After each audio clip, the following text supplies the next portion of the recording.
எப்படி இருந்தது ஆனா மெனுலாம்? எங்களுடைய கட்சியில எப்போதுமே கல்யாண விருந்து தாங்கண்ணா. கல்யாணத்துக்கு விருந்து எப்படி போடுவோமோ அதே மாதிரி தான் ஒவ்வொரு தடவையும் மீட்டிங் வைக்கல நிச்சயமா எங்களுக்கு விருந்து வேற லெவல்ல இருக்கும். இன்னைக்கான விருந்துல என்னென்ன ஸ்பெஷல் சொல்லுங்க. இன்னைக்கான விருந்துல வந்து பிரியாணி, தக்காளி ஸ்வீட்டு, அப்புறம் பிரியாணினா பச்சடி. வெஜிடேரியனா நான் வெஜிடேரியன்? அண்ணா பலக்காய் பிரியாணி. ஓகே. பலக்காய் பிரியாணி, ஒயிட் ரைஸு, கத்திரிக்காய் முருங்கக்காய் சாம்பார், அப்பளம், அப்புறம் கிச்சடி, ஆம், ஆ, பாதாம் பால், பாயாசம், அப்பளம், ஐஸ்கிரீம் எல்லாமே இருந்தது. அதான் சொன்னேன் ஒரு கல்யாண விருந்துண்ணா.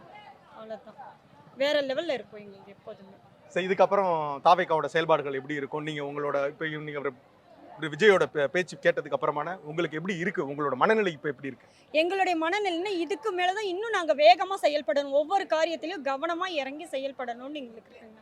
ஏன்னா எல்லாமே இனிமேல் எங்களுக்கு கட்சியிலேருந்து மக்கள் எங்களுக்கு துணையா இருக்காங்க.